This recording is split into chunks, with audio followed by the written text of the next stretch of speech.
بسم اللہ الرحمن الرحیم۔ السلام علیکم ورحمۃ اللہ وبرکاتہ۔ بسم اللہ الرحمن الرحیم۔ عزیز طلباء اکرام، ایم اے اسلامیات کے مضمون اسلام اور جدید معاشی افکار و تحریکات کا آج ہمارا سبق نمبر 42 ہے، جس کا عنوان ہے اسلام کے معاشی اقدار، جو کہ ہمارا ایک سلسلہ چل رہا ہے معاشی اقدار کا۔ اور آج کے اس سبق میں ہم ایک اور معاشی قدر جس کا نام احسان ہے، اس کی تفصیلات دیکھیں گے۔ تو نیا سبق شروع کرنے سے پہلے ہم گزشتہ سبق کا خلاصہ دیکھتے ہیں۔ پچھلے سبق میں ہم نے معاشی عدل کے حوالے سے گفتگو کی تھی کہ عدل کا معیشت میں کیا کردار ہے۔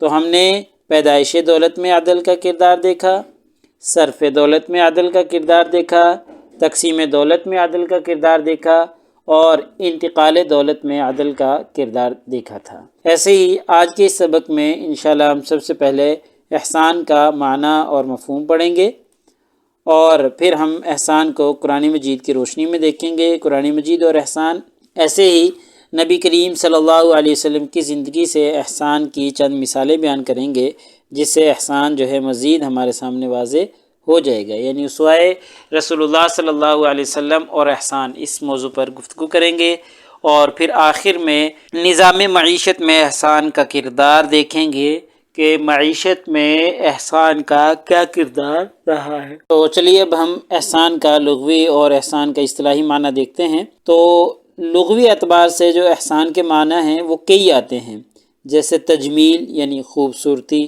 چونکہ احسان کا لفظ حسن سے نکلا ہے نا، تو اس لیے اس کا معنی ایک تجمیل خوبصورتی بھی ہے۔ اور ایسے ہی ایک اور معنی عمدگی بھی ہے، نیکی اور بھلائی بھی ہے۔ ایسے ہی کسی کام کو اچھے طریقے سے سر انجام دینا، اس کو بھی احسان کہا جاتا ہے۔ تو اس کے مطلب اس طرح کے اور بہت سے معنی آتے ہیں جو کہ خوبصورتی وغیرہ کے مترادف کے طور پر تقریباً استعمال ہوتے ہیں۔ ایسے ہی احسان کا جو اصطلاحی معنی ہے وہ ہے کہ کوئی ایسا عمل جو اس خوبی سے سر انجام دیا جائے کہ وہ اللہ تعالیٰ کو اور اللہ تعالیٰ کے بندوں کو پسند آ جائے، ایسے کام کو پھر احسان کہا جائے گا کہ بھئی بڑے اچھے انداز سے یہ کام کیا گیا ہے، بڑے حسن طریق سے کیا گیا ہے، تو اللہ کو اور اللہ کے بندوں کو پسند آ رہا ہے، تو اس کو احسان کہا جائے گا۔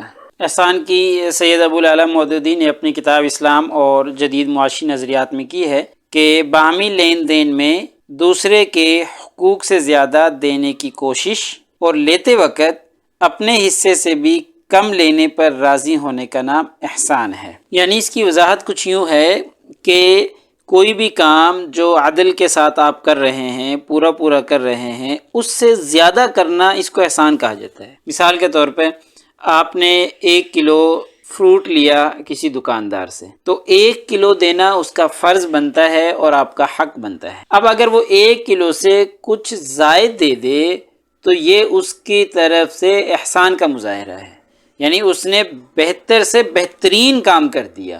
تو بہتر سے بہترین کام کرنے کا نام ہی احسان ہے۔ والدین کے ساتھ اچھا سلوک کا حکم دیا گیا ہے، ان کی فرما برداری، ان کی اطاعت، یہ سارا کچھ ہے، آپ یہ کر رہے ہیں، یہ آپ کا فرض ہے اور ان کا حق ہے۔ لیکن آپ یہی سارا کام بہت ہی اچھے انداز سے سر انجام دے رہے ہیں، تو یہ احسان ہو جائے گا۔ تو یہ ہے احسان کا معنی اور مفہوم کہ کسی بھی کام کو بہت زیادہ دل جمی، بہت زیادہ خوبصورتی کے ساتھ کرنا اور بہتر طریقے سے کرنا، اس کو احسان کہا جاتا ہے۔ اور یہ سید ابو العلا مودودی صاحب کی جو تعریف ہے، یہ بہترین تعریف ہے کہ باہمی لین دین میں دوسرے کے حقوق سے زیادہ دینے کی کوشش کرنا اور لیتے وقت اپنے حصے سے بھی کم لینے پر راضی ہو جانا، اس کو احسان کہا جاتا ہے۔ نبی کریم صلی اللہ علیہ وسلم نے جب مکہ فتح کیا تو اس وقت ابو سفیان کو اسلام قبول کروایا، اس نے اسلام قبول کیا، تو یہ بڑی اچھی بات ہے، یہاں تک سب کچھ ہو گیا۔ لیکن اس کے گھر کو دارالامن قرار دینا، یہ احسان تھا نبی کریم صلی اللہ علیہ وسلم کی طرف سے۔ تو یہ احسان کی وضاحت ہے۔ تو چلیے اب ہم دیکھتے ہیں قرآن مجید اور احسان کے بارے میں کہ قرآن مجید میں احسان کے بارے میں کیا حکم دیا گیا ہے۔ تو احسان کا حکم قرآن مجید میں بھی دیا گیا ہے۔ اللہ تعالیٰ نے فرمایا ہے وَأَحْسِنُوا إِنَّ اللَّهَ يُحِبُّ الْمُحْسِنِينَ، جس کا ترجمہ ہے اور احسان کرو، بے شک اللہ تعالیٰ احسان کرنے والوں کو پسند کرتا ہے۔ سورۃ البقرہ آیت نمبر 24 ہے۔ تو اب دیکھیں اللہ تعالیٰ نے خود احسان کا حکم دیا ہے، تو اس لیے احسان کیا جانا چاہیے۔ ایسے ہی اللہ تعالیٰ نے سورۃ الممتحنہ میں غیر مسلموں کے ساتھ بھی احسان کا حکم کرنے کا، احسان کا معاملہ کرنے کا حکم کیا ہے کہ اللہ تعالیٰ نے فرمایا ہے کہ جو لوگ تم سے تمہارے دین کے بارے میں نہیں جھگڑتے، تم کو تمہارے گھروں سے نہیں نکالا اور نکالنے میں دوسروں کی مدد بھی نہیں کی، تو ایسے لوگوں سے تم دوستی کر سکتے ہو اور ان کے ساتھ نیکی کا برتاؤ کر سکتے ہو اور ان کے ساتھ عدل و انصاف احسان والا معاملہ کرو، بے شک اللہ تعالیٰ انصاف کرنے والوں کو پسند کرتا ہے۔ آیت مبارکہ بڑی ہے اس لیے میں اس کو لکھ نہیں رہا، بہرحال سورۃ الممتحنہ کی آیت ہے۔ تو دیکھیں اب اللہ تعالیٰ نے خود غیر مسلموں کے ساتھ جو تمہارے دین کے بارے میں جھگڑتے نہیں ہیں، تو ایسے لوگوں کے ساتھ انصاف والا معاملہ، احسان والا معاملہ کرنا ہے، تو ایسے لوگوں کے ساتھ منع نہیں کیا۔ ایسے ہی ہر حالت میں احسان کا حکم بھی دیا گیا ہے۔ نبی کریم صلی اللہ علیہ وسلم نے ارشاد فرمایا ہے کہ مسلمانوں ہر حالت میں ایک دوسرے پر احسان کیا کرو اور کبھی بھی احسان سے ہاتھ نہ روکو، کیونکہ ایسا کرنے والوں کو اللہ تعالیٰ پسند نہیں کرتا۔ تو دیکھیں ہر حالت میں احسان کرنے کا حکم دیا گیا ہے۔ تو اسوہ حسنہ صلی اللہ علیہ وسلم اور احسان، اب یہ دونوں دیکھتے ہیں ہم کہ نبی کریم صلی اللہ علیہ وسلم کی زندگی میں اس کی کیا مثال ہمیں ملتی ہے۔ تو نبی کریم صلی اللہ علیہ وسلم کے زمانہ میں جب نبی کریم صلی اللہ علیہ وسلم نے مکہ کو فتح کیا تھا، تو اس موقع پر چونکہ ابو سفیان نے اسلام قبول کر لیا تھا، اور جیسا کہ آپ کو معلوم ہے کہ اسلام کی قبولیت سے پہلے ابو سفیان اسلام کا سخت دشمن تھا، سخت مخالف تھا، تو نبی کریم صلی اللہ علیہ وسلم نے فتح مکہ کے موقع پر ان کو معاف کر دیا ہے۔ یہ ایک بڑی اچھی بات ہے۔ اب یہ آگے احسان والی بات ہے کہ معاف ہی نہیں کیا، بلکہ ان کے گھر میں جو شخص بھی داخل ہو جائے گا اس کو امن مل جائے گا، اس سے کچھ نہیں کہا جائے گا، تو یہ احسان والا معاملہ ہے، ٹھیک ہے۔ بلکہ معاف کرنا ہی احسان والا معاملہ ہے، کیونکہ بہت زیادہ تکالیف نبی کریم صلی اللہ علیہ وسلم کو پہنچائی تھی۔ ایسے ہی فتح مکہ کے موقع پر دوسرے کفار جو کہ آپ صلی اللہ علیہ وسلم کے در پہ رہتے تھے، آپ کو پریشان اور تکالیف پہنچاتے تھے، ان کو بھی نبی کریم صلی اللہ علیہ وسلم نے معاف کر دیا تھا، تو یہ احسان ہے۔ ایسے ہی قحط کی ایک مثال ہے کہ ایک دفعہ مکہ میں قحط پڑ گیا تھا اور نبی کریم صلی اللہ علیہ وسلم کے پاس سارے کافر آئے، حالانکہ یہی کافر جو تھے نبی کریم صلی اللہ علیہ وسلم کے اوپر مظالم ڈھاتے تھے، تو اس سب کے باوجود نبی کریم صلی اللہ علیہ وسلم نے ان پہ احسان والا معاملہ کیا، اور جب قحط کا زمانہ تھا تو آپ صلی اللہ علیہ وسلم نے ان کی کچھ مالی مدد بھی فرمائی، کچھ کھجوریں وغیرہ دی، اور اس کے علاوہ احسان والا مزید معاملہ یہ فرمایا کہ آپ صلی اللہ علیہ وسلم نے ان کے لیے دعا بھی فرمائی، تو یہ احسان کی بہترین مثال ہے۔ تو چلیے اب ہم دیکھتے ہیں کہ نظام معیشت میں احسان کا کیا کردار ہے۔ تو سب سے پہلے صرف دولت میں احسان دیکھتے ہیں کہ صرف دولت میں اس کا کیا کردار ہے۔ تو پہلا پوائنٹ ہے کہ احتیاجات ضروریہ کی تسکین، یعنی جو ضروریات ہیں، احتیاجات ہیں، ان کی تسکین کا مناسب انتظام کیا جائے اور اپنے نفس کو عیش و عشرت میں مبتلا نہ کیا جائے، عیش و عشرت کا عادی نہ بننے دیا جائے، بلکہ جو ضروریات ہیں، واقعی ضروریات ہیں، احسان کا تقاضا یہ ہے کہ ایسے کاموں میں دولت کو صرف کیا جائے۔ ایسے ہی صرف ذاتی زندگی کو ہی دولت کا محور نہ بنایا جائے، بلکہ خدا کی مخلوق کو بھی اس میں شریک کیا جائے۔ جب دولت خرچ کر رہے ہوں تو جہاں اپنے اوپر کر رہے ہیں وہاں اپنے اہل و عیال پر بھی خرچ کریں، وہاں اپنے رشتہ داروں پر بھی خرچ کریں، دوست احباب، ایسے ہی جو آپ کی خدمت کرنے والے لوگ ہیں، آپ کے ملازمین ہیں، ان پر خرچ کریں، ہمسائے ہیں، مسافر ہیں، مہمان ہیں، مقروض ہیں، مسکین، غریب، بیوہ، اس طرح کے جو لوگ ہوتے ہیں ان پر بھی خرچ کیا جائے۔ احسان کا تقاضا یہ ہے، کسی کو ہدیہ دے دیے جائے، کسی کو تحفہ دے دیا جائے تاکہ آپس میں محبت بڑھتی چلی جائے، تو احسان کا تقاضا یہ ہے کہ ایسے کاموں میں بھی دولت کو خرچ کیا جائے۔ ایسے ہی احسان کا یہ بھی تقاضا ہے کہ اپنا بہترین اور محبوب ترین مال جو ہے وہ خرچ کیا جائے، یعنی اگر آپ کی ضروریات پوری ہو چکی ہیں، جو مال بچ گیا ہے، تو احسان کا تقاضا یہ ہے کہ وہ سارا مال جو ہے اللہ کے راستے میں خرچ کر دیا جائے۔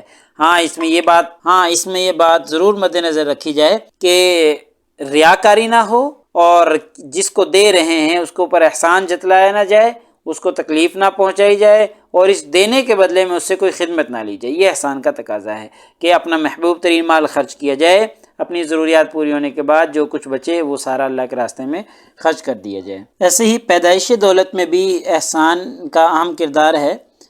تو اسلام نے احسان کا کردار اپناتے ہوئے آجروں کو، جو اجیر ہیں، جو مزدور ہیں، جو کاشتکار ہیں، ان کے ساتھ حسن سلوک کی ترغیب دی ہے کہ ان کا صرف استحصال نہ کیا جائے بلکہ ان کے ساتھ حسن سلوک والا معاملہ کیا جائے، ان کو اپنا نوکر، اپنا غلام نہ سمجھا جائے بلکہ ان کے ساتھ فیاضی اور فراخ دلی والا معاملہ رکھا جائے۔ جو ان کی خدمت بنتی ہے، جو ان کی اجرت بنتی ہے، وہ ان کو خوش دلی کے ساتھ دی جائے۔ ایسے ہی احسان کا یہ بھی تقاضا ہے کہ جو اشیاء کی قیمتیں متعین کی جائیں وہ ایسی کی جائیں کہ تاکہ ان سے مخلوق خدا مستفید ہو سکے۔ اتنی زیادہ قیمتیں نہ متعین کر دی جائیں کہ وہ چیزیں مخلوق خدا اور عام انسان خرید ہی نہ سکیں، بلکہ احسان کا تقاضا ہے کہ مناسب اور آسان اور سہل قیمتیں جو ہیں وہ متعین کی جائیں۔ ایسے ہی آجر کو بطور احسان کے یہ ترغیب بھی دی گئی ہے کہ وہ پیدائش دولت میں صرف اپنا منافع ہی نہ سوچتا رہے اور سارے منافع کو اپنے گرد ہی نہ گھماتا رہے، بلکہ اس کو یہ ترغیب دی گئی ہے کہ وہ معاشرتی فلاح و بہبود کے کام کرے، معاشرتی فلاح و بہبود کے منصوبے بنائے، کار خیر کی اسکیموں میں اپنی رقم لگائے تاکہ عوام کو زیادہ سے زیادہ فائدہ ہو، تعلیم پہ اپنا روپیہ خرچ کرے، صحت پر اپنا روپیہ خرچ کرے، آلودگی سے تحفظ کے لیے اپنا روپیہ خرچ کرے۔ تو ایسے جب خرچ کرے گا تو یہ احساناً ہوگا، یہ احسان کا تقاضا ہے کہ اس طرح کے کام وہ کرے۔ ایسے ہی بے روزگاری میں اپنی دولت لگائے، بے روزگاری کو کم کرے، حادثات کا شکار ہونے والے جو افراد ہیں ان کی خدمت کرے، تو یہ سارے احساناً ہوگا۔ جو دولت کو یہ زیادہ سے زیادہ پیدا کر رہا ہے تو ایسے کاموں میں بھی پھر ان کو لگائے۔ ایسے ہی تبادلہ دولت میں بھی احسان کا کافی اہم کردار ہے، اور اسلام نے خرید و فروخت کرنے والے جو آپس میں دو لوگ ہیں، جو خرید رہا ہے جو بیچ رہا ہے، دونوں کو فراخ دلی اور کھلا دل اور کشادگی والے دل کے ساتھ یہ معاملہ طے کرنے کی ترغیب دی ہے کہ جی جو فروخت کرنے والا ہے وہ ناپ تول کے وقت خریدار کو جھکا ہوا دے، یعنی کچھ زیادہ دے دے۔ ایسے ہی اگر کوئی غریب ہے، قیمت پوری ادا نہیں کر سکتا تو اس کو کم قیمت پر دے دینا بھی یہ بھی احسان ہے۔ ایسے ہی اگر خریدار فوراً قیمت ادا نہیں کر سکتا تو اس کو ادھار بھی دے سکتا ہے، یہ ادھار دینا بھی بطور احسان کے ہوگا۔ ایسے ہی احسان کا تقاضا یہ ہے کہ اگر کسی غریب سے کوئی چیز خریدی جائے تو بطور احسان کے اس کو متعینہ قیمت سے کچھ زیادہ دے دی جائے تاکہ وہ خوش ہو جائے، یہ بطور احسان کے ہے۔ تو یہ سارے احسان کے تقاضے ہیں صرف دولت میں، پیدائش دولت میں اور تبادلہ دولت میں۔ احسان یہ چاہتا ہے کہ جی اچھے طریقے سے احساناً سارے معاملات کیے جائیں، تو یہ نظام معیشت میں احسان کا بڑا اہم کردار ہے۔ تو لہٰذا ہمارے آج کے اس سبق کا خلاصہ یہ نکلا کہ آج کے اس سبق میں ہم نے احسان کا معنی اور مفہوم دیکھا ہے۔ ایسے ہی قرآن مجید اور احسان کے تعلق پر روشنی ڈالی ہے کہ قرآن مجید میں احسان کی بڑی اہمیت بیان کی گئی ہے۔ قرآن مجید کی آیات کی روشنی میں ہم نے یہ ہیڈنگ پڑھی ہے۔ ایسے ہی نبی کریم صلی اللہ علیہ وسلم کی زندگی سے احسان کی چند مثالیں ہم نے ذکر کی ہیں۔ اس سے ثابت ہوتا ہے کہ نبی کریم صلی اللہ علیہ وسلم خود احسان پر عمل کرتے تھے۔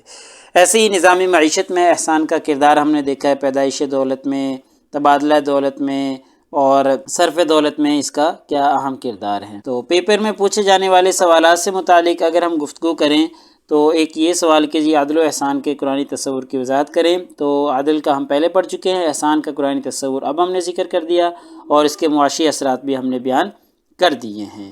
تو اگلے سبق نمبر 43 میں ہم اسی طریقے سے آگے بڑھتے رہیں گے اور اسلام کے معاشی اقدار میں سے ایک اور قدر تعاون پر گفتگو کریں گے۔ جزاکم اللہ خیر۔ السلام علیکم ورحمۃ اللہ وبرکاتہ۔ اللہ پاک آپ سب لوگوں کا حامی و ناصر ہو۔ اگلے سبق تک اجازت چاہتا ہوں۔ اللہ تعالیٰ آپ سب لوگوں کو کامیابیاں اور ترقیاں نصیب فرمائے۔